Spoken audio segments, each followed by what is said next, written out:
If you enjoyed this podcast, please consider liking, sharing, and subscribing to the channel. Sharing it with your friends and family helps spread knowledge, and when we help others grow, we grow too. Thank you so much for listening. Let's dive into the podcast. Chapter 1, From Corsican Roots to Revolutionary Hero. Part 1, Birth of a Revolutionary, Napoleon's Early Life and Corsican Heritage, 1769 to 1785. In the summer of 1769, on a small Mediterranean island that had just changed hands from Italian rule to French control, a boy named Napoleon Bonaparte entered the world. Corsica had been bought by France from the bankrupt Republic of Genoa just 1 year earlier. The island still burned with the memory of independence under Pasquale Paoli, who had fought desperately against French occupation. Napoleon's father, Charles Bonaparte, found himself caught between two worlds. He had initially supported Paoli's resistance movement, but eventually switched sides to serve the new French administration. This pragmatic choice secured his family's position in the changing political landscape. Charles worked as a lawyer and minor official, climbing the social ladder while his wife Letizia raised their growing brood of children with iron discipline. The Bonaparte family lived in Ajaccio, Corsica's capital. They were part of the minor nobility, not wealthy, but respectable enough to dream of advancement. Around them, the island seethed with conflicting loyalties. Many Corsicans still spoke their own language and clung to their fierce independence. French administrators struggled to impose order on a people who had tasted freedom and found it sweet. Young Napoleon absorbed these tensions like a sponge. At home, he heard stories of Corsican heroes who had defied foreign rule. In the streets, he saw French soldiers enforcing the new order. This divided loyalty would mark his entire life. He was Corsican by birth, but French by opportunity. When Napoleon turned 9, his father secured him a scholarship to attend school on mainland France. The boy barely spoke proper French, still thinking in the Corsican dialect of his childhood. At the military academy in Brienne, classmates mocked his thick accent and strange foreign name. They called him names and excluded him from their games. These early humiliations forged something hard inside Napoleon's character. He threw himself into his studies with desperate intensity, particularly mathematics and military history. While other boys played, he read about great commanders of the past.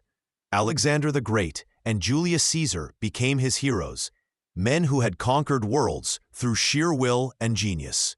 The French military academies taught Napoleon more than warfare tactics. They showed him how the old aristocratic system worked, with noble families holding power simply because of their bloodlines. As a minor noble from a conquered island, Napoleon occupied an awkward middle position. He was better than a commoner, but would never match the established French aristocracy. This experience shaped his revolutionary mindset long before the French Revolution began. He saw how merit could be ignored in favor of birth and connections.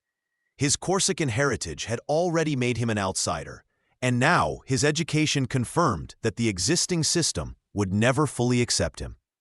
By 1785, 16-year-old Napoleon graduated as a second lieutenant in the artillery. He was ready to serve France, but the country he swore to defend was heading toward chaos. Revolutionary ideas were spreading through French society, challenging everything the old order represented. For a brilliant young officer with nothing to lose and everything to prove, these coming changes would offer opportunities beyond imagination. Part 2, Military Beginnings, Training and Early Commissions in the French Army, 1785 to 1793. Napoleon stepped into his first military assignment in 1785, carrying more than just his artillery manual. The young second lieutenant arrived at the garrison in Valence with his Corsican accent still thick and his pockets nearly empty. His fellow officers came from wealthy French families who could afford the social clubs and expensive uniforms that marked a gentleman. Napoleon had neither the money nor the connections to join their circles. The French army of 1785 still operated under the old rules. Promotion came through family influence or purchase rather than merit. Noble officers held the highest positions, while commoners like Napoleon faced invisible barriers at every turn. But the young artillery officer threw himself into his studies with fierce determination. He devoured military texts, practiced mathematics, and learned the science of cannon placement and trajectory. While other officers spent evenings at dinner parties, Napoleon calculated angles and studied maps by candlelight. His first posting took him to different garrison towns across France. At each location, he witnessed the growing tensions between social classes. Common soldiers grumbled about their noble officers who knew little about actual warfare. Meanwhile, those same officers complained about the dangerous ideas spreading from Paris about equality and the rights of man. Napoleon watched and learned, keeping his own counsel while revolutionary fervor swept through French society. The revolution erupted in 1789, and suddenly, everything changed. The monarchy that Napoleon had sworn to serve crumbled within months. Noble officers fled the country or faced execution. The old military hierarchy collapsed almost overnight. Revolutionary committees took control of army units, and soldiers elected their own leaders. Chaos ruled where order once existed. This upheaval created opportunities for capable men, regardless of their birth. Napoleon found himself promoted faster than anyone could have predicted under the old system. His technical skills became invaluable as the revolutionary government desperately needed competent officers.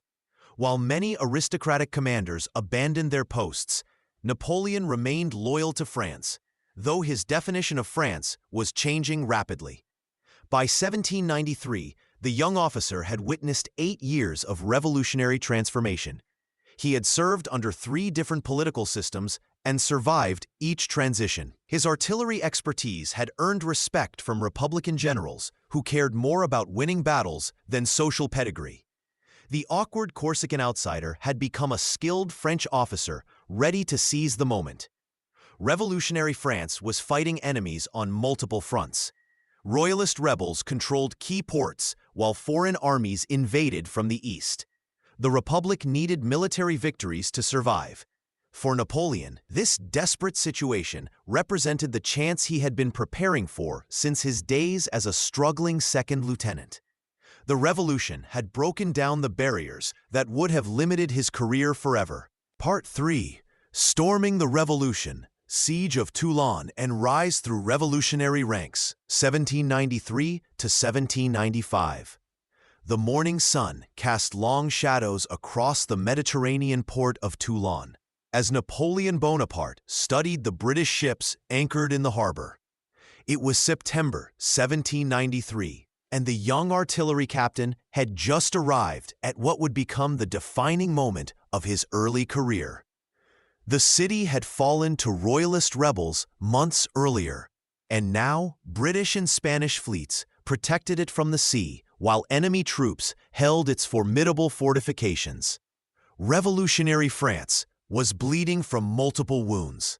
Foreign armies pressed in from the borders, while internal revolts tore at the Republic's heart. Toulon represented more than just another rebellious city.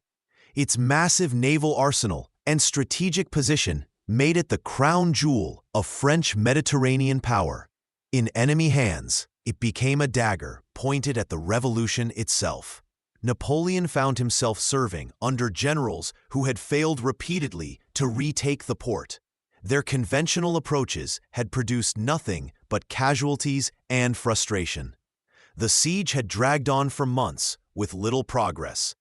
Traditional tactics called for surrounding the city and waiting for surrender, but time was a luxury the embattled Republic could not afford. The 24-year-old officer saw what his superiors had missed.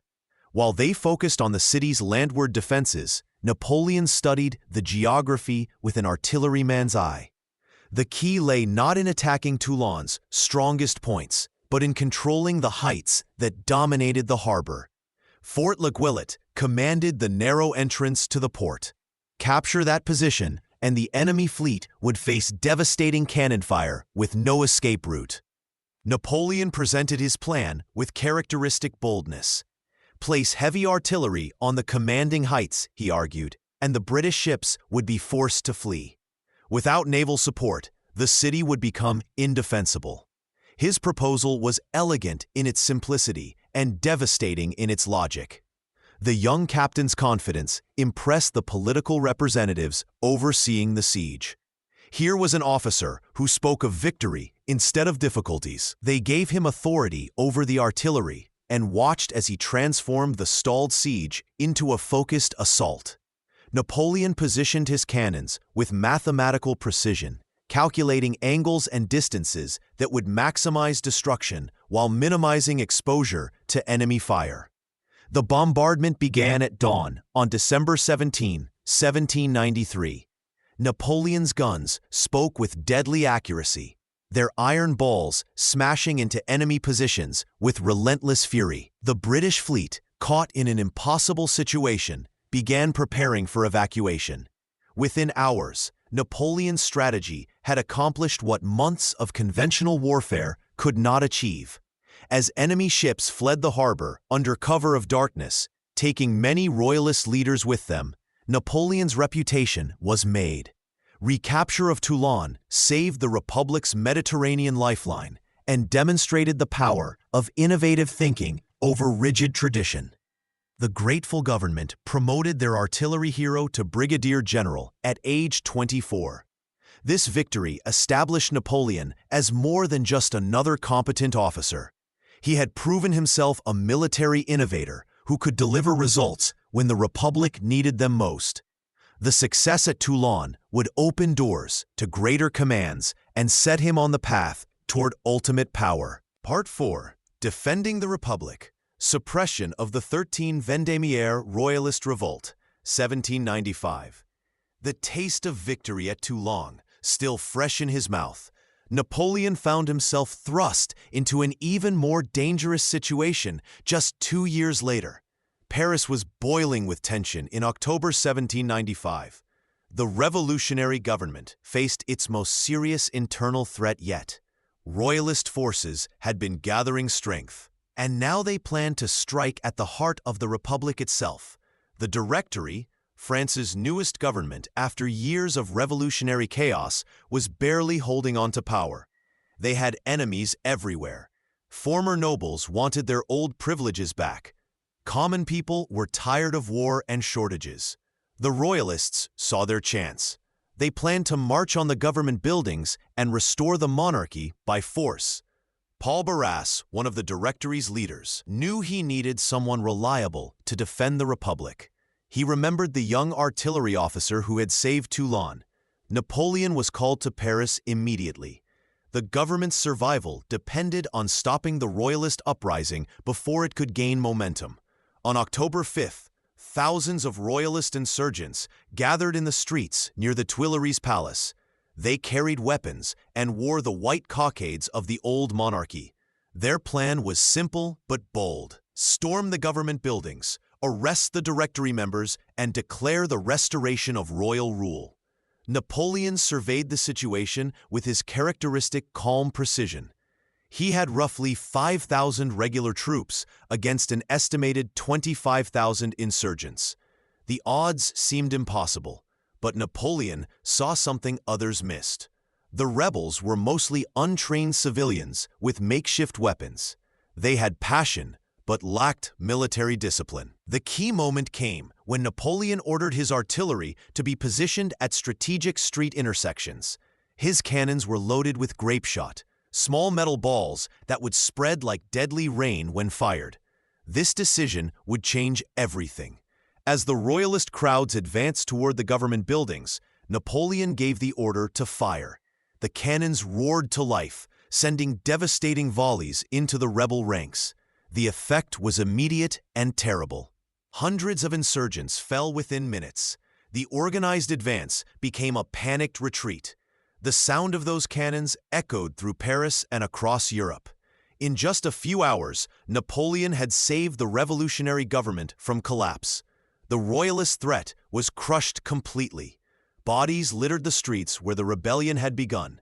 This decisive action earned Napoleon the nickname General Vendémiaire and the eternal gratitude of the Directory.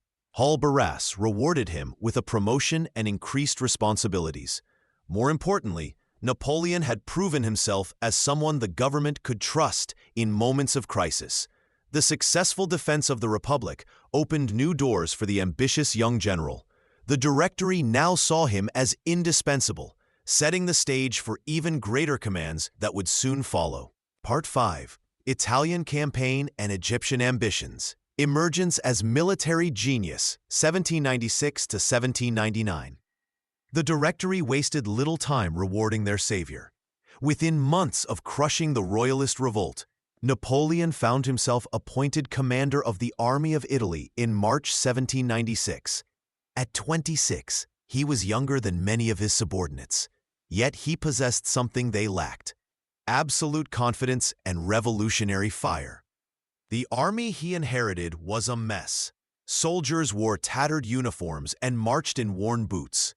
Pay came irregularly, morale was low, and desertion was common. The Austrians and their Piedmontese allies controlled much of northern Italy, presenting a formidable challenge. Napoleon surveyed his ragged forces and saw opportunity where others saw obstacles. His strategy was brilliant in its simplicity: divide and conquer. Rather than face the combined enemy forces, Napoleon moved with lightning speed to keep them separated. He struck the Austrians at Montenotte in April, then quickly turned on the Piedmontese before they could unite with their allies. Victory followed victory as French forces swept across northern Italy. The Battle of Lodi in May 1796 became legendary. Napoleon personally aimed cannons at the bridge, earning the nickname Le Petit Caporal from his admiring soldiers. Word of his courage under fire spread throughout the ranks. Here was a general who shared their dangers and led from the front. Each triumph brought tangible rewards. Napoleon allowed his troops to loot conquered territories, filling their pockets with gold and their stomachs with food. Morale soared as the army transformed from a collection of hungry rebels into a confident fighting force. They began to see themselves as liberators, carrying the revolutionary message across Europe. The political implications were enormous. French forces established sister republics in conquered Italian states, spreading revolutionary ideals beyond France's borders.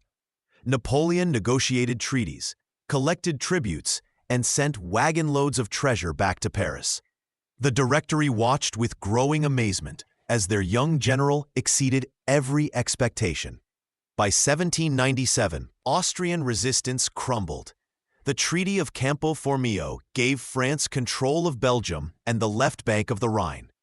Napoleon had transformed France's strategic position in Europe. But success bred ambition, and the general's eyes turned toward grander horizons. The Egyptian expedition of 1798 revealed Napoleon's broader vision. Officially, the campaign aimed to disrupt British trade routes to India. Secretly, Napoleon dreamed of recreating Alexander's eastern conquests. He assembled not just soldiers, but scholars, bringing scientists and historians to study ancient civilizations. The expedition began triumphantly with the Battle of the Pyramids, where Napoleon's disciplined squares shattered Mamluk cavalry charges. Yet the campaign quickly soured when British Admiral Nelson destroyed the French fleet at Aboukir Bay, trapping Napoleon's army in Egypt. Despite military setbacks, the expedition captured public imagination. Napoleon's dispatches painted him as a new Caesar, leading French civilization into the mysterious East. Meanwhile, political turmoil in Paris created new opportunities. By 1799, France faced military defeats and economic crisis. The time was ripe for Napoleon's return and his next dramatic transformation from general to political leader. Chapter 2. Seizing Power, The Making of an Emperor Part 1. Egypt to Coup, The Fall of the Directory, and Napoleon's Path to First Consul, 1799. By 1799, France teetered on the edge of collapse. The Directory government, meant to bring stability after years of revolutionary chaos, had instead delivered more turmoil. Politicians squabbled endlessly, while the economy crumbled and enemies gathered strength on every border. Citizens watched their leaders stumble from crisis to crisis, yearning for someone strong enough to restore order. In Egypt, Napoleon Bonaparte received troubling news from home. His army was trapped in the desert, decimated by disease and British naval power, but the reports from Paris worried him more. France was losing the war in Europe. Austrian and Russian forces were pushing back French armies, and rumors swirled of yet another coalition forming against the Republic. The moment seemed ripe for a bold move. Napoleon made a fateful decision. Abandoning his struggling forces, he slipped past British ships and sailed back to France in secret. When he landed in October 1799, crowds gathered to see the famous general who had conquered Italy. The Directory leaders watched nervously as this charismatic military hero returned to a nation desperate for strong leadership. The timing could not have been better for Napoleon's ambitions. Economic disaster plagued ordinary citizens, while corrupt officials enriched themselves. Military defeats had shattered confidence in the government's ability to defend France. Even former revolutionaries began whispering that perhaps the Directory had outlived its usefulness. Emmanuel Sieyès, one of the Directory members, approached Napoleon with a proposition. Together, they could overthrow the current system and create a new government with Napoleon as its military leader. Other conspirators joined their secret meetings, each convinced that drastic action was necessary to save France from complete ruin. On November 9, 1799, the conspirators put their plan into motion. They convinced the legislature that a terrorist plot threatened the government, requiring an immediate meeting outside Paris for safety. Napoleon, appointed commander of the Paris garrison, would provide protection during this emergency session. The next day proved more challenging than expected. When Napoleon addressed the legislators, several shouted accusations and demanded explanations. Some deputies physically confronted him, grabbing his uniform and shouting, "Down with the dictator." Napoleon's brother Lucien, serving as president of the Assembly, played a crucial role by dramatically declaring that enemies of the Republic were attacking his brother with daggers. Soldiers burst into the meeting hall, clearing out the protesting legislators at bayonet point. Within hours, the remaining compliant deputies voted to dissolve the Directory and create a new government called the Consulate. Napoleon became first consul, holding supreme executive power, while two other consuls served as his subordinates. The coup succeeded because it promised what France desperately needed: strong leadership, military competence, and an end to political chaos. Napoleon had positioned himself as the savior of the Republic, though in reality he had just buried it. The age of revolutionary idealism was ending, replaced by the pragmatic rule of one man whose ambition would reshape not just France, but all of Europe. Part 2. Consolidating Power. The Constitution of the Year VIII and the First Consulship, 1799 to 1802. Napoleon wasted no time transforming his coup into lasting control. Within weeks of seizing power, he understood that military might alone would not sustain his rule. France needed stability, and stability required legitimate government structures that people would accept and follow. The Constitution of the Year VIII became Napoleon's masterpiece of political engineering. On paper, it preserved Republican ideals while concentrating real power in his hands as first consul. The document created 3 consuls, but only Napoleon held executive authority. The other 2 consuls served as advisors with no real power to challenge his decisions. This clever arrangement gave French citizens the illusion of shared leadership while ensuring Napoleon controlled every major decision. He appointed ministers, commanded the army, and directed foreign policy. The Constitution also established legislative bodies, but Napoleon structured them to rubber-stamp his initiatives rather than provide meaningful opposition. Napoleon demonstrated remarkable skill in managing public opinion during these crucial years. He positioned himself as the protector of revolutionary gains while distancing his government from the chaos and bloodshed of the Terror. Workers appreciated his efforts to stabilize the economy. Property owners valued his protection of their holdings. Even former nobles found reason to support him, as he offered amnesty to emigrants who returned to France peacefully. The first consul moved swiftly to eliminate potential threats. He disbanded political clubs that might organize opposition. His secret police monitored former revolutionaries and royalist sympathizers alike. Rather than relying solely on force, Napoleon often bought loyalty through positions, honors, and financial rewards. Education became another tool for consolidating power.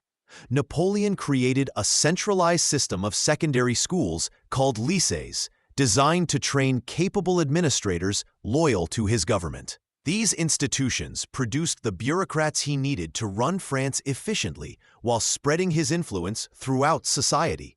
Religious policy proved equally strategic. The Concordat of 1801 with Pope Pius VII ended years of conflict between the French state and Catholic Church.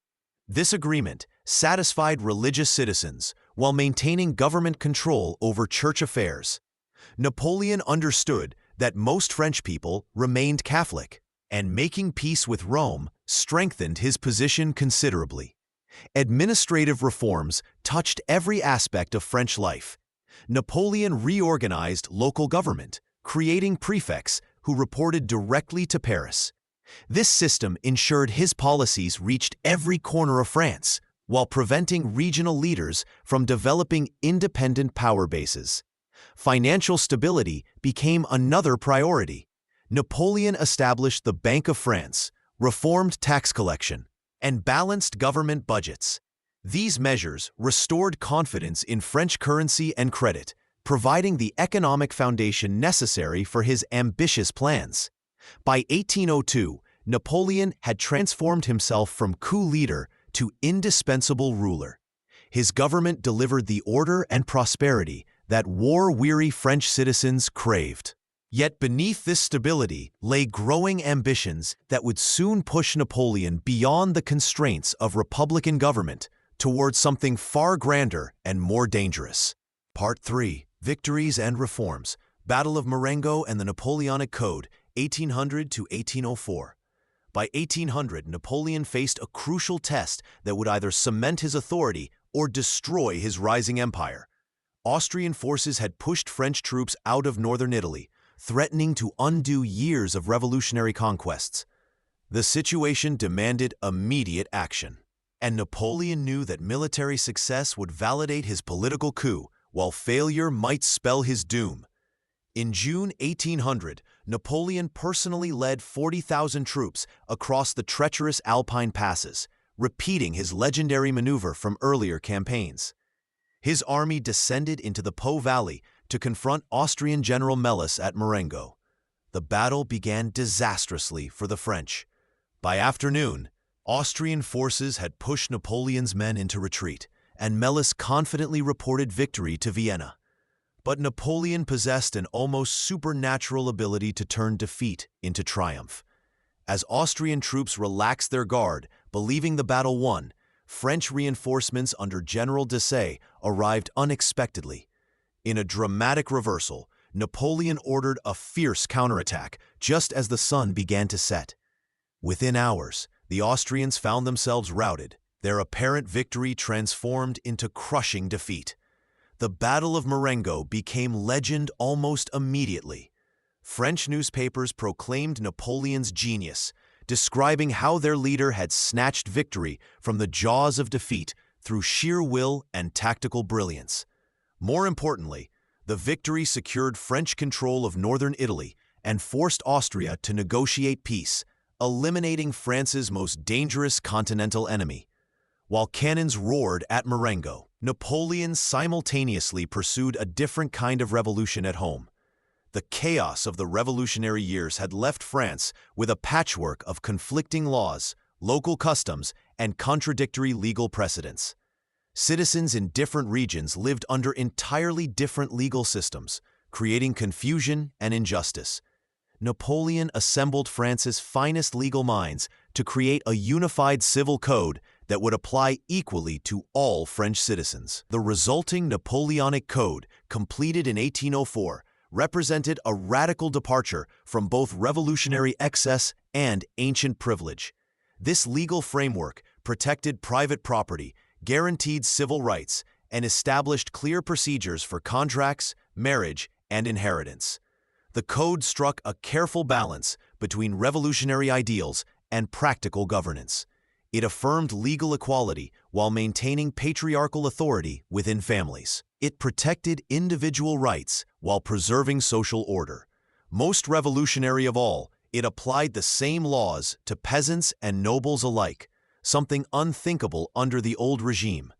Napoleon personally participated in many drafting sessions, demonstrating his remarkable grasp of legal principles. He insisted that laws be written in clear, simple language that ordinary citizens could understand, rejecting the complex legal jargon that had previously excluded common people from understanding their rights and obligations. The Napoleonic Code's influence extended far beyond France's borders.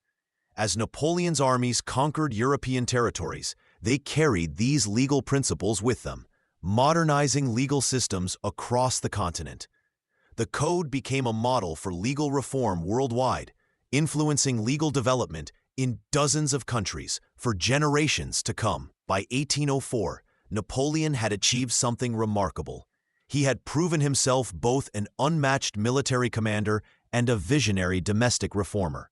These twin accomplishments provided the foundation for an even bolder transformation that would reshape not just France, but all of Europe. Part 4.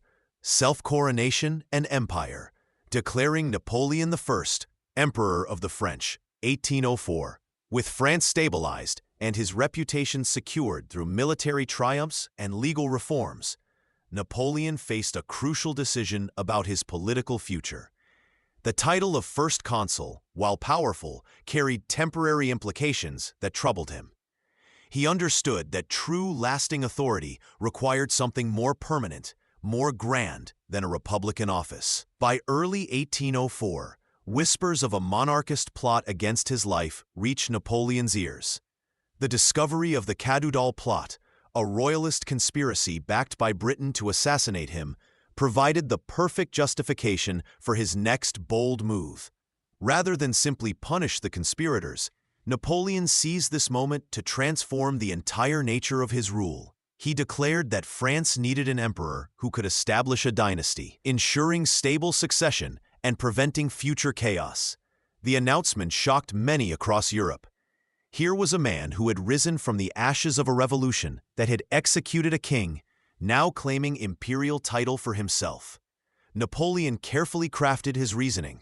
France needed security, he argued, and only hereditary rule could guarantee it. The people had already shown their trust in him through years of military victories and domestic improvements. The most dramatic moment came on December 2, 1804, at Notre Dame Cathedral. Pope Pius VII had traveled from Rome to perform the ceremony, lending religious legitimacy to Napoleon's claim.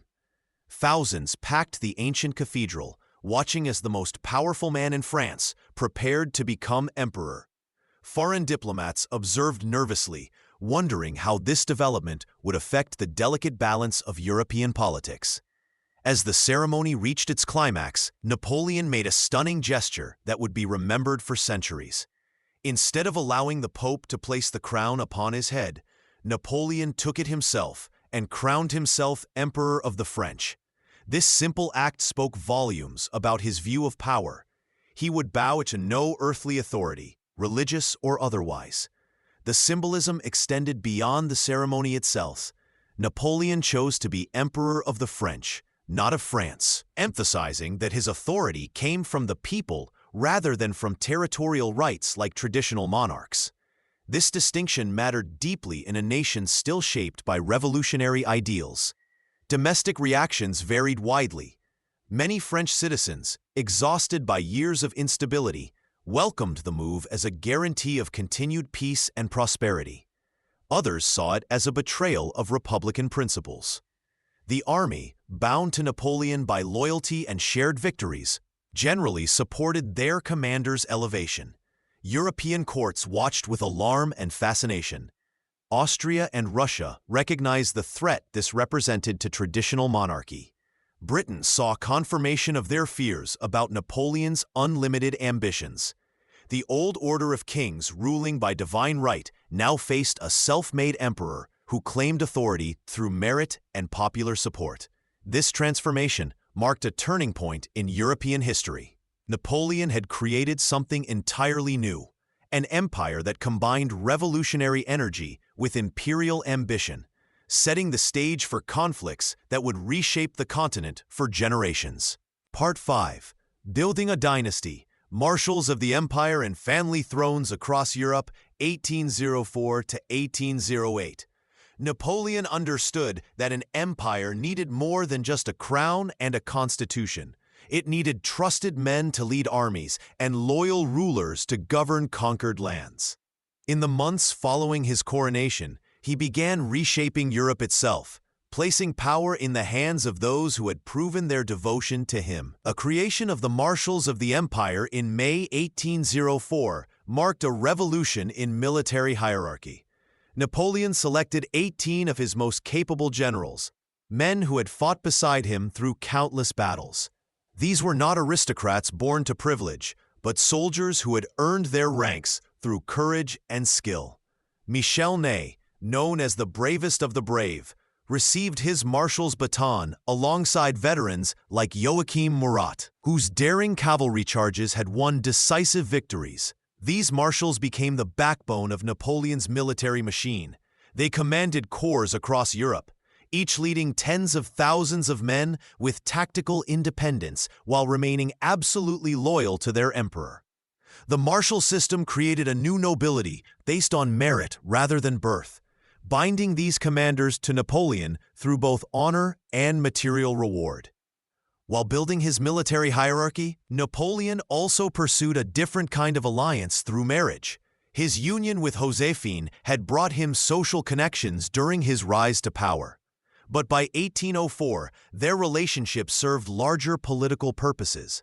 Josephine's grace and charm helped legitimize Napoleon's imperial court, providing a link between the new empire and pre-revolutionary society. The real transformation of Europe began when Napoleon started placing family members on foreign thrones.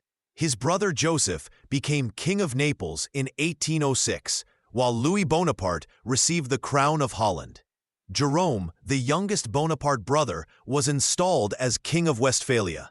Each appointment extended Napoleon's influence while ensuring that crucial territories remained under family control.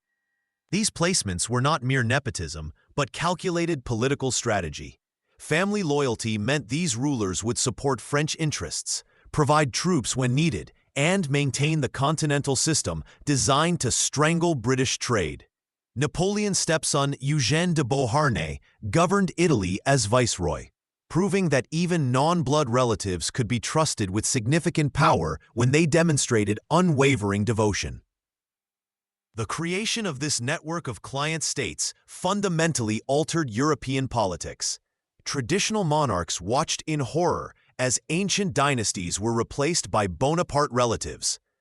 The Holy Roman Empire, which had existed for over 1,000 years, dissolved in 1806 as Napoleon reorganized German territories to suit his purposes. By 1808, Napoleon's family occupied thrones from Spain to Poland. His empire had become a family business on a continental scale.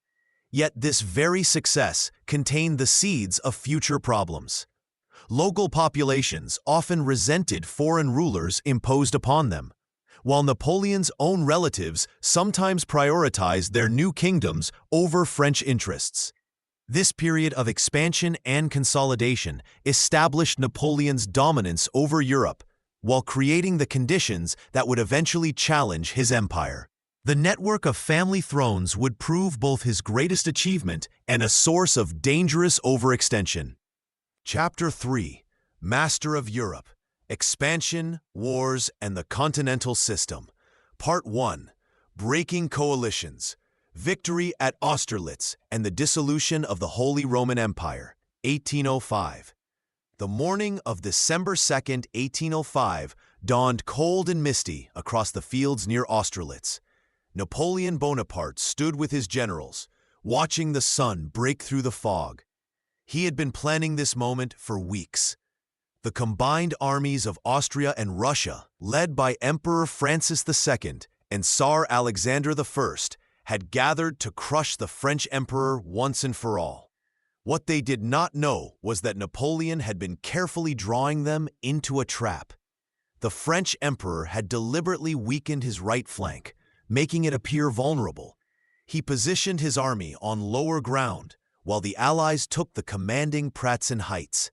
To any observer, Napoleon seemed to have made a terrible mistake. The Austrian and Russian commanders felt confident. They had 85,000 men against Napoleon's 73,000. Victory seemed certain as they prepared to attack what looked like a desperate French position. Napoleon waited patiently as the Allied forces moved down from the heights to attack his right wing. This was exactly what he wanted. As soon as the enemy committed their troops to this attack, Napoleon struck. He ordered Marshal Soult's corps to charge up the now weakly defended Pratzen Heights. The French soldiers climbed through the morning mist, bayonets gleaming, and seized the high ground that the Allies had foolishly abandoned. The battle turned in minutes. The Allied army found itself cut in two, with Napoleon's forces holding the center. Panic spread through the Austrian and Russian ranks. Soldiers who had been advancing confidently moments before now fled in disorder. The ice-covered ponds around Austerlitz became death traps as retreating troops fell through the frozen surface. By afternoon, the great coalition army had collapsed completely. Emperor Francis II of Austria watched his forces scatter from a nearby hill. This defeat would cost him dearly.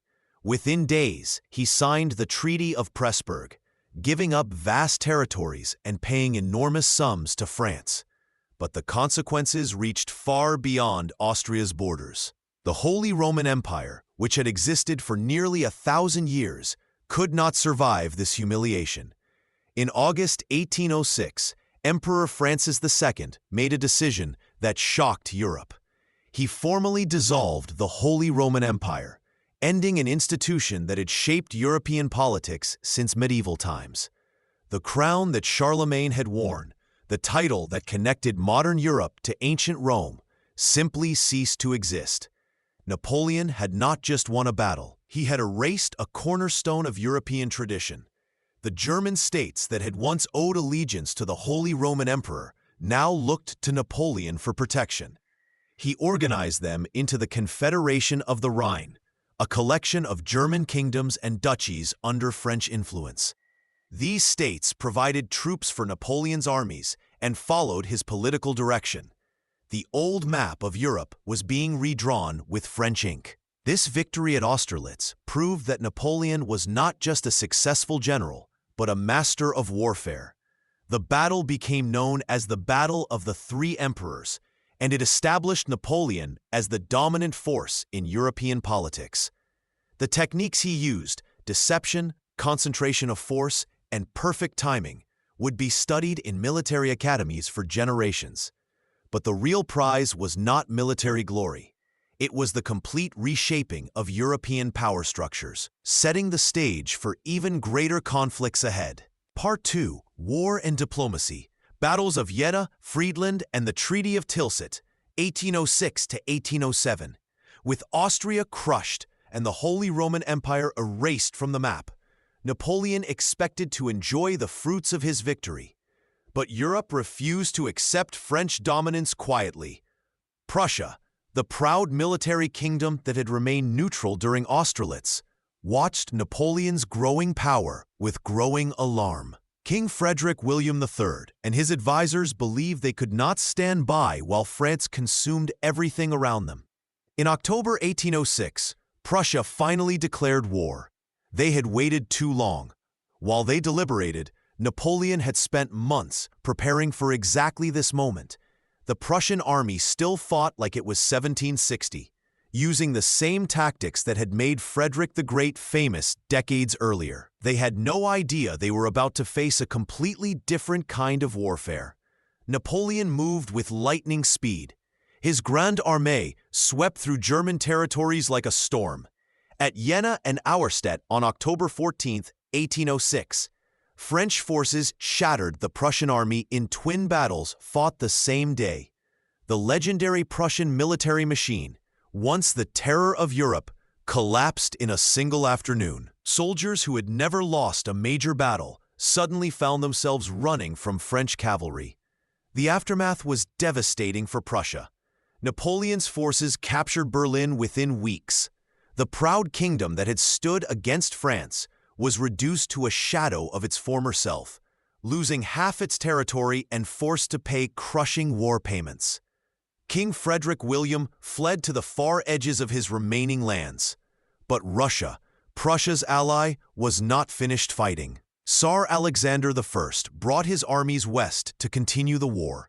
The two emperors met at Friedland in June 1807, where Napoleon again proved his military genius.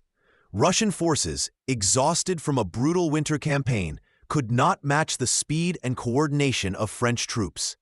Another decisive victory left the Tsar with no choice but to seek peace. What happened next surprised all of Europe. Instead of humiliating Russia, as he had Prussia, Napoleon chose diplomacy. On a raft floating in the middle of the Niemen River at Tilsit, the two emperors met face to face. This meeting produced one of history's most remarkable diplomatic reversals. Alexander, defeated in battle, became Napoleon's ally and friend. The Treaty of Tilsit in July 1807 divided Europe between France and Russia.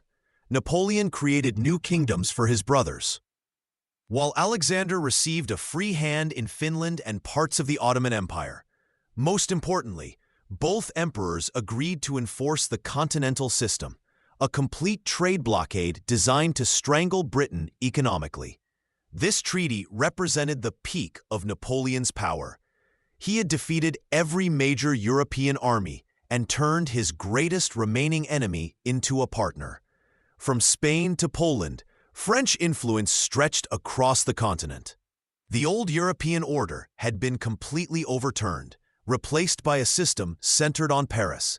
Yet this very success would soon create new problems that Napoleon had not anticipated. Part 3. The Iberian Quagmire, Invasion of Spain and the Peninsular War, 1808 to 1814.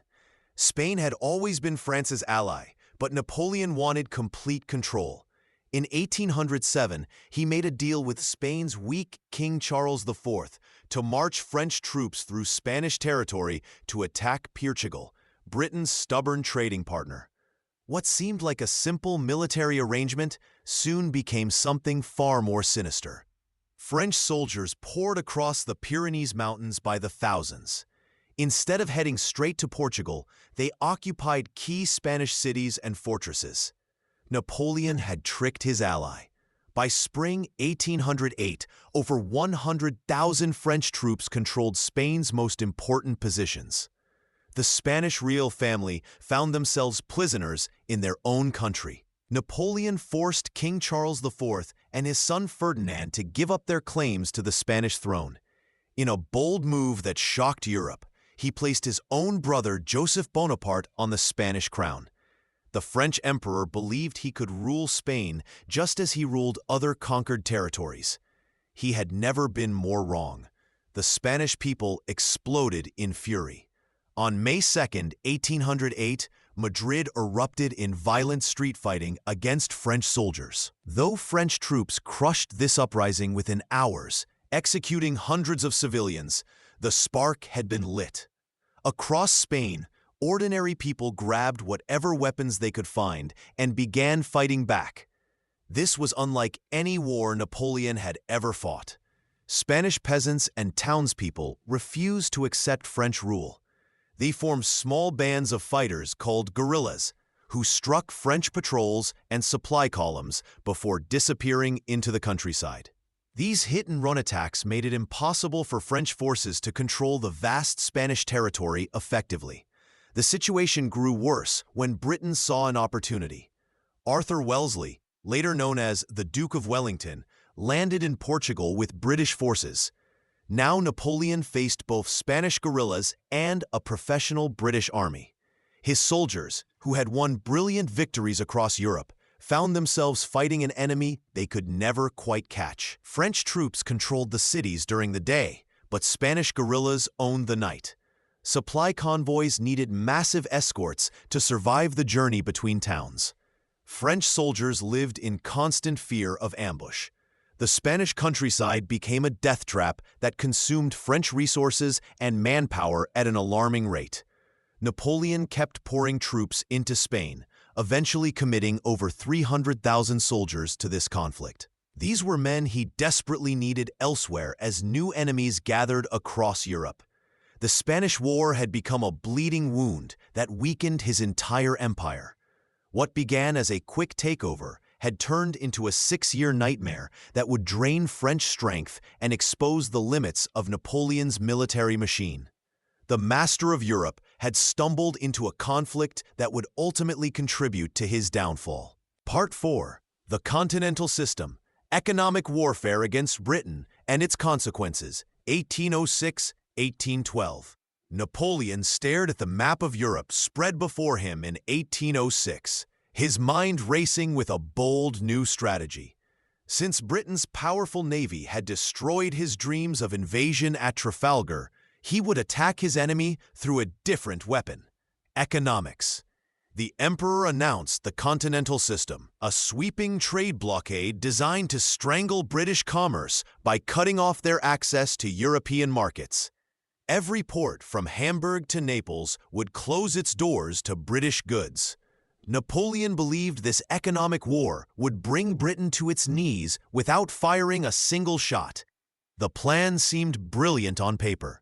Britain depended heavily on European trade for survival. Their factories needed raw materials from the continent, and their merchants required European customers to buy British-manufactured goods. If Napoleon could seal off Europe completely, British businesses would collapse, unemployment would soar, and the government would face revolution from within. The Continental System would accomplish what his armies could not: the destruction of his greatest enemy. Implementation began immediately across Napoleon's vast empire. French customs officials seized British cargo in occupied territories. Allied rulers received stern orders to enforce the blockade or face consequences. From the Baltic Sea to the Mediterranean, European ports turned away British ships. For a brief moment, the system appeared to work. British exports dropped sharply, and some manufacturers did face serious difficulties. However, cracks appeared almost immediately. The blockade hurt continental Europeans as much as it damaged the British. Merchants in Hamburg and Amsterdam watched their businesses crumble as profitable trade routes disappeared. Coffee, sugar, and tea became luxury items ordinary people could no longer afford. Continental industries that depended on British raw materials, especially cotton, for textile production, struggled to find alternatives. Napoleon had created a system that punished his own allies and subjects. Smuggling flourished on an enormous scale. British goods flowed through countless secret channels despite official prohibitions. Merchants bribed customs officials, used false documents, and created elaborate networks to move contraband across borders. Even Napoleon's own brothers, ruling as kings in different territories, quietly allowed British trade when their local economies demanded it. The emperor found himself fighting an impossible battle against human nature and economic necessity. Britain adapted with remarkable resilience. Their merchants opened new markets in South America, India, and other regions beyond Napoleon's control. The Royal Navy, still dominant on the seas, protected these trade routes while disrupting French commerce wherever possible. Rather than weakening, Britain's economy gradually stabilized and even grew in some sectors. By 1810, the Continental System had become a source of constant tension throughout Europe. Rulers who once supported Napoleon began questioning his policies as their own territories suffered economic hardship. The blockade created resentment among ordinary people who blamed French rule for their reduced living standards. What Napoleon intended as his masterstroke against Britain had become a weapon that wounded his own empire more than his intended target. The system's failure would soon push Napoleon toward his most fateful decision, the invasion of Russia, partly motivated by Tsar Alexander's refusal to maintain the economically devastating blockade. Part 5. The Reign of Kings, Napoleonic Kings across Italy, Spain, and Germany, 1805 to 1810. Napoleon had always believed in keeping power within the family. By 1805, as his military victories reshaped the map of Europe, he began installing his brothers, sisters, and trusted generals as rulers across conquered territories. This was not merely about family loyalty. It was a calculated strategy to maintain control over his vast empire. Joseph Bonaparte became King of Naples in 1806, though he knew little about ruling and spoke no Italian. The Neapolitans watched with suspicion as French advisors filled the royal court. Joseph tried to modernize the kingdom's outdated laws and tax system, but his reforms met fierce resistance from nobles who saw him as a foreign puppet. When Napoleon meted Joseph in Spain in 1808, he moved his eldest brother there and gave Naples to Joachim Murat, his cavalry commander who had married Napoleon's sister Caroline. In Germany, Napoleon created the Kingdom of Westphalia for his youngest brother Jerome in 1807. Jerome was young, inexperienced, and more interested in parties than politics. His subjects, mostly Prussians and other Germans, resented French rule and the heavy taxes needed to support Napoleon's wars. Jerome's court became notorious for its extravagance while ordinary people struggled with economic hardship caused by the Continental system. The situation in Spain proved even more challenging. The Spanish people had deep cultural and religious traditions that clashed with French revolutionary ideas. Joseph Bonaparte found himself ruling a population that viewed him as an illegitimate foreign intruder. Spanish priests condemned the French as enemies of the Catholic Church, while local nobles organized resistance movements. The royal family's forced abdication had outraged Spanish pride, creating fertile ground for rebellion. These puppet kingdoms served Napoleon's immediate goals of extending French influence and providing military resources. Each kingdom contributed troops and money to his campaigns while implementing the Napoleonic Code and other administrative reforms. The rulers abolished feudalism, established merit-based government positions, and modernized legal systems in their territories. However, these benefits came at a tremendous cost. Local populations increasingly saw their new rulers as foreign occupiers rather than legitimate monarchs. The constant flow of wealth and soldiers to France drained these kingdoms' resources. Traditional elites, displaced by French-imposed changes, began organizing opposition movements that would later explode into open rebellion. By 1810, cracks were showing throughout Napoleon's family empire. His brothers complained about impossible demands from Paris while struggling with local resistance in their kingdoms. The Spanish uprising had already begun consuming French troops and resources. German intellectuals were quietly developing ideas about national identity that directly challenged French domination. Napoleon's grand vision of a Europe ruled by his family was creating the very forces that would eventually destroy his empire. The puppet kings had become unwitting architects of nationalist movements that would soon turn against French rule with devastating consequences. Chapter 4. The Fall, Russia, Coalition Wars, and Exile. Part 1. The Russian Campaign, Invasion, Moscow, and the Catastrophic Retreat, 1812. Napoleon stood at the edge of Europe in 1812, commanding the largest army the continent had ever seen. Over 600,000 men from across his empire marched toward Russia under his banner. The French emperor believed one decisive campaign would force Tsar Alexander I back into his continental system and secure French dominance forever. What he could not foresee was that this massive force would become the instrument of his own downfall. The invasion began in June, with confidence running high among French commanders. Napoleon expected the Russians to meet him in battle near the border, where his superior numbers and tactical genius would deliver swift victory. Instead, the Russian armies retreated deeper into their vast homeland, pulling Napoleon's forces away from their supply lines and into an increasingly dangerous trap. Russian General Mikhail Kutuzov employed a strategy that frustrated Napoleon at every turn. Rather than defend their cities and towns, Russian forces burned crops, destroyed bridges, and evacuated civilians as they withdrew.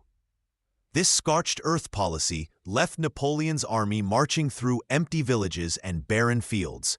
Soldiers who had expected to live off the conquered land instead found themselves hungry and exhausted before they had fought a single major battle. The Grande Armée stretched across hundreds of miles of Russian territory, like a snake swallowing prey too large for its body. Supply wagons struggled to keep pace across muddy roads and primitive infrastructure. Disease spread rapidly through the ranks as sanitation broke down and medical supplies ran short. Men who had marched into Russia as conquerors were already becoming desperate survivors. Moscow appeared on the horizon in September, like a mirage of salvation. Napoleon believed capturing the ancient Russian capital would force Alexander to negotiate peace. His troops entered the city expecting to find shelter, supplies, and the end of their ordeal. Instead, they discovered a ghost town. The Russians had evacuated almost the entire population, taking or destroying everything of value. Then, Moscow began to burn. Fires erupted across the wooden city, turning Napoleon's prize into an inferno. Whether the Russians deliberately set the blazes or they started accidentally remains debated, but the result was catastrophic. The shelter Napoleon's army desperately needed disappeared in smoke and flames. His men huddled in the ruins of what should have been their winter quarters. Alexander refused to negotiate despite losing his capital. Napoleon waited in Moscow for 5 crucial weeks, hoping for a surrender that would never come. October arrived with the first hints of winter, and the French emperor finally acknowledged the truth. His army would have to retreat across the same devastated landscape it had crossed during the invasion. The retreat began as an organized withdrawal, but quickly descended into nightmare. Early winter storms caught the army unprepared, with soldiers lacking proper clothing for the brutal cold. Men froze to death on the march, while others fell victim to disease and starvation. Russian cavalry and Cossacks harassed the retreating columns, taking off stragglers and capturing supply wagons. The crossing of the Berezina River became a scene of horror that would haunt survivors for the rest of their lives. Napoleon's engineers built makeshift bridges under enemy fire, while thousands of soldiers and camp followers pressed forward in panic. Many drowned in the icy water or were crushed in the desperate rush to escape. Those who survived the crossing faced hundreds more miles of frozen wilderness. Of the 600,000 men who had entered Russia with such confidence, fewer than 30,000 combat-effective soldiers emerged from the catastrophe. Napoleon had lost not just an army, but the aura of invincibility that had held his empire together. Word of the disaster spread quickly across Europe, and his enemies began to sense that the seemingly unstoppable emperor could be defeated after all. Part 2. Rising Opposition, the War of the Sixth Coalition and the Battle of Leipzig, 1813. The news for Russia spread like fire across Europe. Rulers who had lived in fear of Napoleon for over a decade suddenly saw opportunity where once there had been only dread. The man who seemed impossible to defeat had just lost the greatest army Europe had ever seen. Tsar Alexander of Russia wasted no time. He reached out to old enemies, proposing something that had failed many times before, a grand alliance against France. But this time felt different. Prussia's King Frederick William, whose country had been crushed and humiliated by Napoleon, eagerly joined the cause. Britain, which had never stopped fighting Napoleon at sea, opened its treasury to fund another land war. The most surprising convert was Austria. Emperor Francis had married his daughter Marie-Louise to Napoleon just 3 years earlier, hoping to secure peace. But blood ties meant little when weighed against survival. Austria's foreign minister, the crafty Metternich, convinced his emperor that Napoleon weakened was more dangerous than Napoleon destroyed. A wounded eagle might strike even more viciously. By spring of 1813, the Sixth Coalition was born. Russia, Prussia, Britain, Austria, Sweden, and smaller German states all united with one goal: to end Napoleon's rule forever. They had learned from past failures. Instead of fighting separately, they would coordinate their attacks. Instead of seeking limited gains, they would accept nothing less than total victory. Napoleon tried to rebuild his forces, calling up young men barely old enough to hold muskets. These raw recruits showed courage, but lacked the skill of his veterans buried in Russian snow. Still, the emperor won several early battles that spring, proving he had lost none of his tactical brilliance. But numbers began to tell. The Allies could replace their losses. Napoleon could not. Each French victory cost men he could not spare. The coalition armies grew stronger, while his grew weaker. By autumn, the net was closing. 3 Allied armies converged on Leipzig in Saxony, trapping Napoleon with his back to the Elster River. Nearly 600,000 men faced each other in what would become the largest battle Europe had ever seen. For 3 days in October 1813, artillery thundered and cavalry charged across fields that ran red with blood. On the final day, Napoleon's Saxon allies switched sides mid-battle, turning their guns on their former French comrades.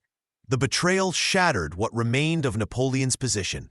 His army began to crumble, then to flee. The retreat became a rout. Thousands of French soldiers drowned when the single bridge across the Elster was blown too early, trapping desperate men under enemy fire. Napoleon had lost another army, and with it, his grip on Germany. The defeat at Leipzig changed everything. German princes who had reluctantly served Napoleon now raced to join his enemies. The French Empire, built on the loyalty of satellite states, began to dissolve as former allies abandoned the sinking ship. Part 3. Collapse of the Empire, Allied Invasion and the Abdication of Napoleon, 1814.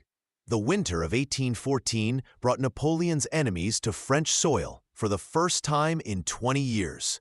Russian, Prussian, and Austrian armies crossed the Rhine like a flood, their soldiers eager for revenge after years of occupation and defeat. French cities that had grown rich from Napoleon's conquests now watched foreign troops march through their streets. The emperor, who had once seemed unstoppable, found himself fighting for survival on his own territory. Napoleon rushed between battles with desperate energy, trying to save his crumbling empire. He won several small victories against the Allied forces, displaying flashes of his old brilliance. His soldiers still followed him with fierce loyalty, even as their numbers dwindled and supplies ran short. But for every French victory, the Allies brought 2 more armies forward. The mathematics of war had turned against the man who had once commanded Europe. Behind the military disaster, Napoleon faced a more dangerous enemy. His own people had grown tired of war. French mothers had buried too many sons. Merchants saw their trade routes blocked by enemy fleets. Peasants watched their crops feed foreign armies instead of their families. The glory that had once made every Frenchman proud now felt like a burden too heavy to carry. In drawing rooms and cafes, people whispered that perhaps it was time for peace, even if it meant life without Napoleon. The Allied armies moved closer to Paris with each passing week. Napoleon's marshals, the men who had followed him from Italy to Russia, began to speak privately about surrender. Some had already opened secret talks with the enemy. These were not traitors, but exhausted soldiers who could see that continuing the fight would only bring more destruction to France. On March 31st, Paris fell to the Allies. The white flags of the Bourbon monarchy appeared on buildings where the tricolor had flown for 20 years. Napoleon's wife and son fled the city, leaving him truly alone. When news reached the emperor at Fontainebleau, he understood that his reign was over. Even his closest supporters urged him to step down to save what remained of France. On April 6, 1814, Napoleon signed the document that ended his rule. His signature on the abdication papers closed a chapter that had transformed Europe. The Allies offered him a strange consolation prize: sovereignty over the tiny island of Elba, off the Italian coast. There he would keep the title of emperor, but rule only a few thousand subjects. For a man who had commanded millions, it seemed like cruel mockery. The Treaty of Fontainebleau made it official. Napoleon would leave France forever, and Louis XVIII would return to claim his ancestors' throne. As the former emperor prepared for exile, France began the difficult task of imagining life without the man who had defined an entire generation. Part 4. Exile to Elba and the Fragile Peace, 1814 to 1815. The small island of Elba seemed like a prison wrapped in Mediterranean sunshine. Napoleon stood on the rocky shores of his new domain, watching fishing boats bob in the harbor, where once mighty warships had carried his orders across Europe. 10 miles long and 6 miles wide, this speck of land now contained the man who had ruled from Madrid to Moscow. The fallen emperor threw himself into governing his tiny realm with surprising energy. He built roads, improved the iron mines, and reorganized the island's modest government. Local residents watched in amazement as their new ruler personally inspected harbor improvements and questioned farmers about their crops. Yet behind this industrious facade, Napoleon's mind constantly turned to France and the growing chaos across Europe. News from the mainland fed his restless ambitions. King Louis XVIII had returned to Paris, but his rule satisfied few. The old nobles wanted their confiscated lands back, while the common people resented the return of aristocratic privilege. Veterans of Napoleon's armies found themselves dismissed or ignored, their years of service forgotten by the restored monarchy. The tricolor flag had been replaced, but the spirit that created it still burned in many French hearts. Meanwhile, Europe's victorious powers gathered in Vienna to redraw the continent's borders.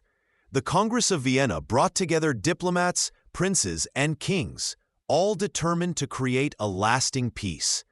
Yet their negotiations moved slowly, bogged down by competing interests and old rivalries. Austria wanted to dominate Italy, Russia sought influence in Poland, and Prussia demanded German territories. Britain's representatives watched carefully, determined to prevent any single power from becoming too strong.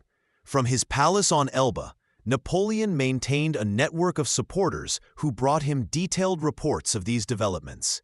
His loyal followers included officers scattered across France, merchants who had prospered during his reign, and ordinary citizens disillusioned with the Bourbon Restoration. Secret letters arrived regularly, describing growing unrest and political miscalculations that weakened Louis XVIII's position. The emperor's small court on Elba became a curious mixture of exile and expectation.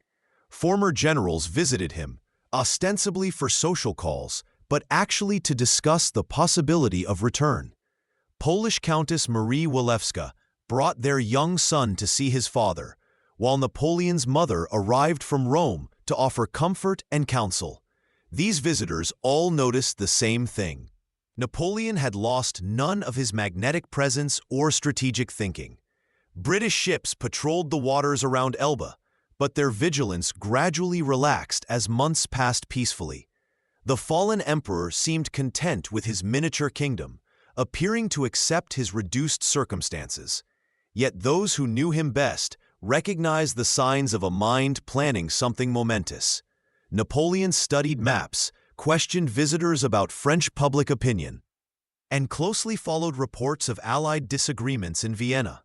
By early 1815, the conditions that had brought about Napoleon's exile were shifting dramatically. The peace that had seemed so decisive now appeared fragile, built on temporary exhaustion rather than genuine resolution. France remained unsettled under Bourbon rule, while Europe's powers squabbled over the spoils of victory. On his Mediterranean island, Napoleon sensed opportunity in this growing instability, preparing for one final gamble that would shake the continent once more. Part 5. The 100 Days. Return, the Battle of Waterloo, and Final Defeat, 1815. On March 1, 1815, Napoleon landed on the French coast near Cannes, with just over 1,000 men. What happened next astonished Europe. As he marched north toward Paris, soldiers sent to arrest him instead joined his cause. Towns opened their gates in welcome. The common people, exhausted by Bourbon rule and economic hardship, saw their emperors return as deliverance from their troubles. King Louis XVIII fled Paris before Napoleon even arrived. In just 20 days, Napoleon had reclaimed his throne without firing a single shot. His magnetic presence and promises of glory had worked their magic once more. But Europe's monarchs would not allow this resurrection to stand. Within weeks, Britain, Prussia, Austria, and Russia formed a new coalition, mobilizing massive armies to crush Napoleon before he could rebuild his strength. Napoleon understood the odds against him. He had perhaps 300,000 men to face nearly 1 million Allied troops converging on France. His only hope lay in striking fast, defeating his enemies separately before they could unite. He chose to attack the Anglo-Dutch army under Wellington and the Prussian forces under Blücher, both positioned in Belgium. On June 16th, Napoleon split his forces, sending Marshal Ney against Wellington at Quatre Bras while attacking Blücher at Ligny. The plan worked partially. The French defeated the Prussians, forcing them to retreat.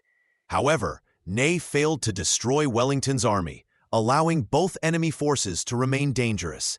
2 days later came Waterloo. Napoleon delayed his attack until late morning, waiting for the ground to dry after heavy rain. This decision would prove fatal. Wellington had positioned his troops on a ridge, using the terrain to shield them from French artillery. The battle began with thunderous cannon fire, but the muddy ground reduced the effectiveness of Napoleon's guns. The French cavalry charged repeatedly against Wellington's squares of infantry, only to be repulsed with terrible losses. Napoleon's Imperial Guard, his elite troops who had never known defeat, made one final assault up the hill. For a moment, victory seemed possible. Then, British guns tore through their ranks, and the Guard broke. At this critical moment, Blücher's Prussians arrived on the battlefield. Fresh troops poured into the French right flank. Napoleon's army, already bloodied and exhausted, began to collapse. The cry went up, "The Guard retreats." Panic spread through the French ranks. What had been an organized army became a fleeing mob within hours. Napoleon escaped the battlefield, but found no sanctuary in Paris. His political support had evaporated. On June 22nd, he abdicated for the second time, hoping to save France from further bloodshed. He briefly considered fleeing to America, but instead surrendered to the British, trusting their sense of honor. The British had other plans. They shipped Napoleon to St. Helena, a tiny island in the South Atlantic, far from any friendly shore. There, under constant guard, the man who had dominated Europe for 15 years would spend his final years dictating his memoirs, forever separated from the world he had sought to conquer. Chapter 5. Legacy of a Legend, St. Helena and Enduring Influence. Part 1. Final Exile. Life on St. Helena and Reflections on Empire, 1815 to 1821. The small ship carrying the fallen emperor cut through Atlantic waters toward one of the world's most remote islands. St. Helena sat 1,200 miles from the nearest land, its volcanic cliffs rising from endless ocean like a natural prison. Napoleon Bonaparte, once master of Europe, now found himself bound for this tiny British outpost where he would spend his final years. Upon arrival in October 1815, the reality of his situation struck home. The British had chosen this location precisely because escape was impossible. The island's governor, Sir Hudson Lowe, watched Napoleon's every move with suspicious eyes. Their relationship quickly soured as the proud former emperor clashed with his equally stubborn captor over daily restrictions and protocols. Napoleon settled into Longwood House, a damp, wind-swept residence that became both his home and his cage. The building leaked during storms, and the constant humidity made his health worse with each passing year. Yet within these confined walls, something remarkable began to happen. The man who had once commanded armies across continents turned his attention to commanding history itself. Day after day, Napoleon spoke with his small group of loyal companions who had followed him into exile. Countless cases, General Bertrand, and others listened as he recounted his campaigns, justified his decisions, and crafted the story he wanted the world to remember. These conversations became the foundation of his memoirs, detailed accounts that would shape how future generations viewed his reign. The physical Napoleon gradually faded as stomach ailments and other health problems took their toll. He complained constantly of the island's climate and his living conditions, but his mind remained sharp. He spent hours walking in his small garden, dictating letters and reading voraciously. Books became his connection to a world that seemed increasingly distant. His guards noticed changes in the once energetic leader. The man who had risen before dawn to review battle plans now struggled to get out of bed.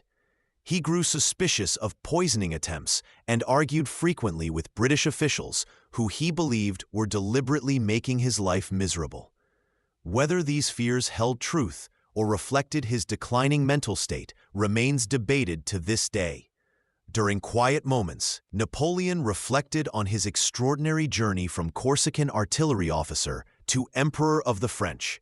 He spoke of his regrets, but also defended his actions, claiming he had brought order to revolutionary chaos and spread enlightenment across Europe. These reflections revealed a complex man wrestling with his legacy while his body slowly failed him. The isolation affected him deeply. News from Europe arrived months late, and he learned of his former marshals and ministers adapting to the new order without him.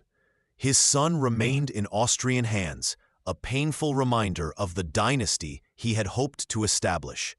As 1821 approached, it became clear that St. Helena would be Napoleon's final battlefield, where he fought not against enemy armies, but against time itself and the judgment of history. Part 2. Death and Myth. Napoleon's passing and the shaping of his legacy, 1821.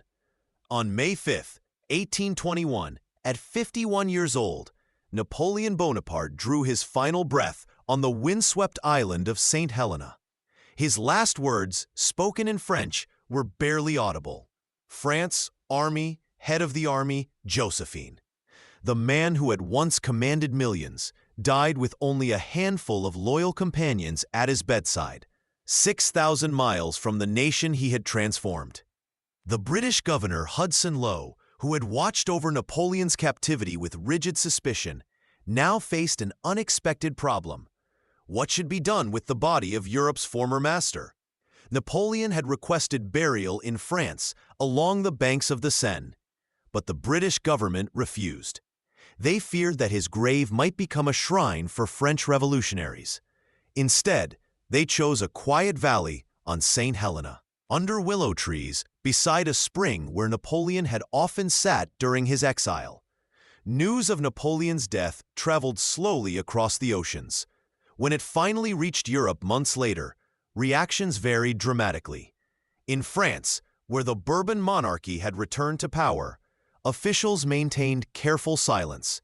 King Louis XVIII privately felt relief, but dared not celebrate openly. Too many French citizens still remembered Napoleon's victories and the glory he had brought to their nation. Across Europe, former enemies responded with mixed emotions. The Duke of Wellington, who had defeated Napoleon at Waterloo, reportedly said, "The hand of the Almighty has been upon him." Austrian Chancellor Metternich, the architect of Napoleon's downfall, noted the death with diplomatic restraint, while secretly rejoicing that the greatest threat to European stability had finally ended. Yet even in death, Napoleon began to transform into something larger than the man himself. His companions on St. Helena, particularly Count Las Casas and General Bertrand, had carefully recorded his conversations and reflections during exile. These memoirs would soon reach European readers, presenting Napoleon not as a defeated tyrant, but as a misunderstood genius who had tried to unite Europe under enlightened rule. The stories they told painted a picture of a man who had abolished feudalism, promoted religious tolerance, and created legal codes that protected ordinary citizens. They described how he had built roads, established schools, and opened careers to talent regardless of birth. This version of Napoleon's story began to spread through Europe like wildfire, creating a legend that would prove more powerful than any army he had ever commanded. In France, young people who had grown up hearing tales of Napoleonic glory started to view the current monarchy as weak and uninspiring by comparison. Veterans who had served in his campaigns spoke of him with reverence in taverns and village squares. Artists and writers found in Napoleon's story the perfect symbol of ambition and tragic grandeur. The British had hoped that exile and death would end Napoleon's influence forever. Instead, they had inadvertently created the perfect conditions for his transformation from fallen emperor into eternal legend. His death marked not an ending, but the beginning of a myth that would shape European politics and culture for generations to come. Part 3. Europe Transformed. Congress of Vienna and the Political Aftermath, 1815 onwards.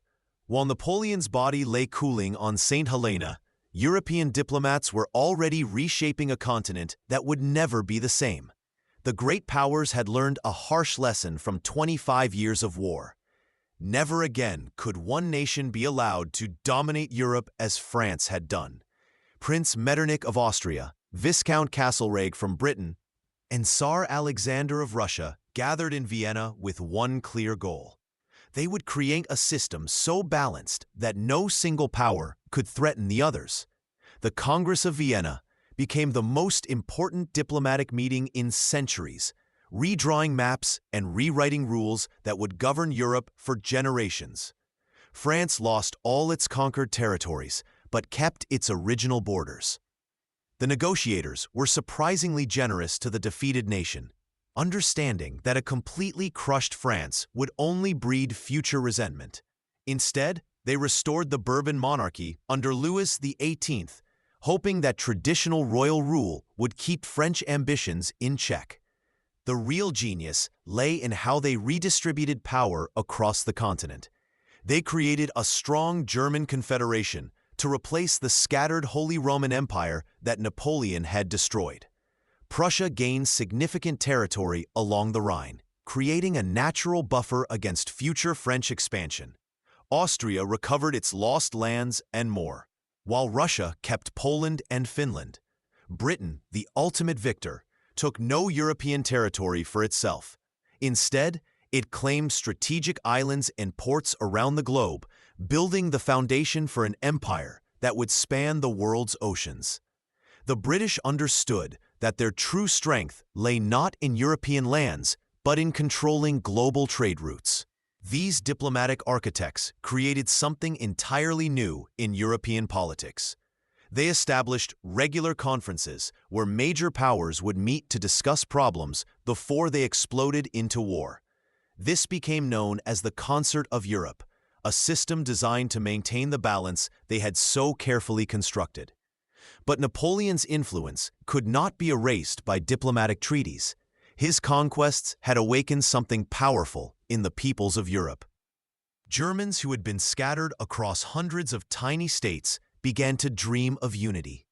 Italians, long divided between Austrian rule and papal authority, started imagining a single Italian nation. These nationalist feelings would simmer for decades before erupting into the revolutionary movements of 1848. The legal reforms Napoleon had introduced proved equally lasting. His civil code had spread across Europe during the wars, and many nations chose to keep these modern legal principles even after his defeat. The ideas of equality before the law, religious tolerance, and merit-based advancement had taken root too deeply to be completely uprooted. The Vienna settlement created an illusion of returning to the old world, but Europe had fundamentally changed. The Congress had built a framework for peace that would last nearly a century, yet it could not contain the revolutionary ideas that Napoleon had planted across the continent. These seeds would grow into the modern European state system, making the aftermath of his defeat as transformative as his conquests had been. Part 4. Napoleonic Code and Institutional Reforms, Lasting Legal and Social Impact. While Europe's political map was being redrawn in Vienna, Napoleon's most revolutionary creation was quietly transforming societies across the continent. In the courtrooms of France, judges were consulting a slim volume bound in simple leather, its pages containing something the world had never seen, a complete legal system written in language ordinary people could understand. The Napoleonic Code represented a radical break from centuries of legal chaos. Before Napoleon, France suffered under a patchwork of competing laws. In the north, Germanic customs ruled. The south followed Roman traditions. Local nobles enforced their own arbitrary rules.